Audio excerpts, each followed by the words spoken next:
Hello, friends. This is William with Believe Unlimited. I believe I will. And today's topic, premeditated resentment. So how do we get to premeditated resentment? Where does that come from? Really what it is when we set an expectation on another person that, well, he better appreciate my birthday present, or he better appreciate I did this. She better appreciate I came home with flowers. My boss better appreciate the hard effort that I did. When we have these outward pointed expectations that become unmet, we become resentful to the people that are not fulfilling our expectations. And that's where we are pointed and looking outside of ourselves for fulfillment. And that really is, it's an empty place, because we cannot put the expectation that somebody else needs to do something so that I feel good.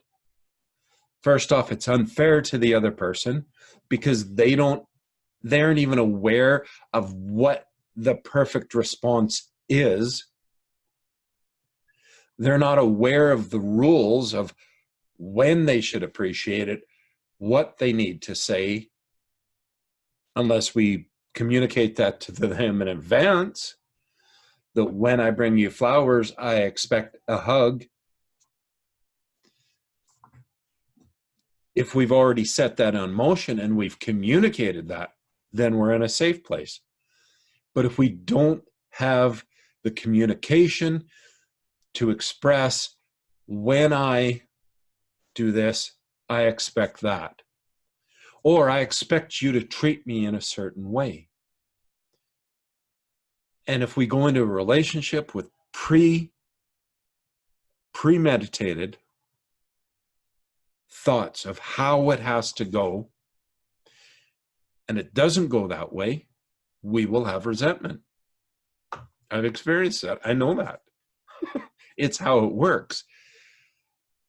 So when we have a criteria of what we want to experience, and if it includes somebody else in the experience, then we must communicate what the conditions and what the reciprocation needs to be in order to have an expectation of that, and it must be agreed to.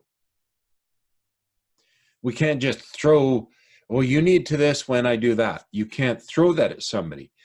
They have participation in it. They get to have a choice of whether they participate or they don't participate. And if they say they're not going to participate, then we let it go. We can't require them to do something that they've chosen not to do. It's not our choice. But if we've communicated with them, they've agreed to it, there's a likelihood that we're going to experience it.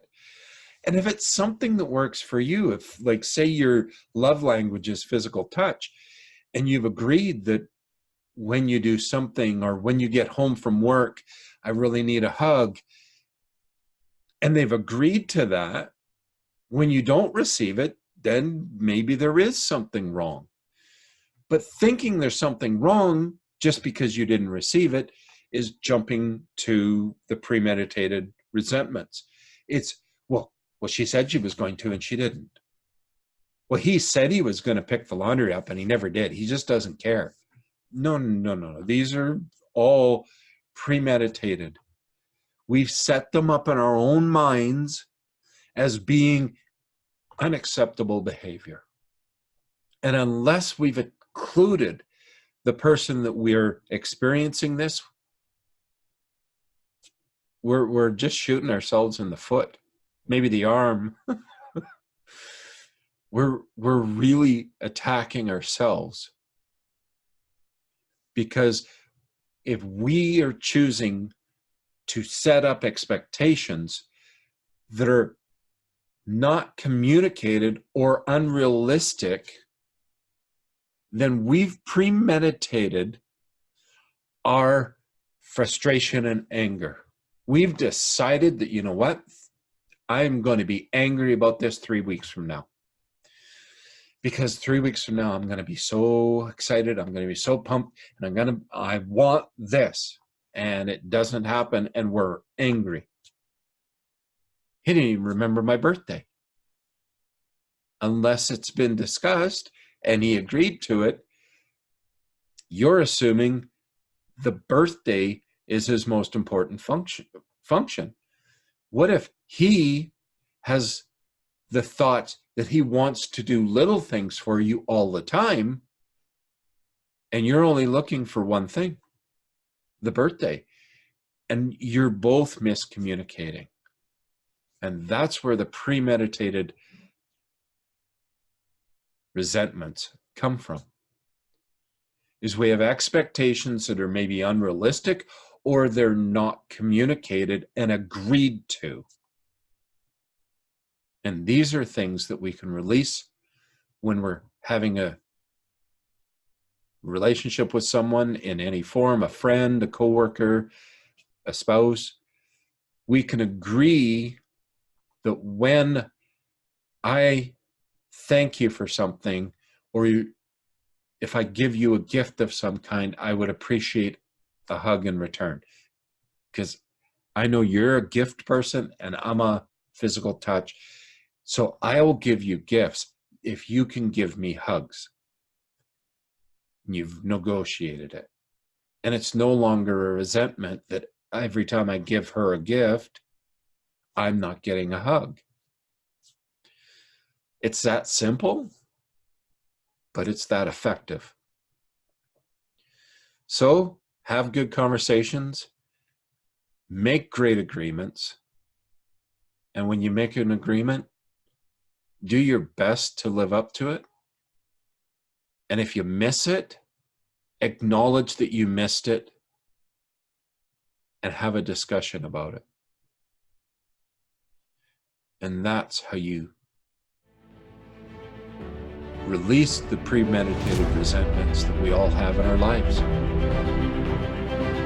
So I believe you're awesome. So you stay awesome. We'll look forward to catching you next time.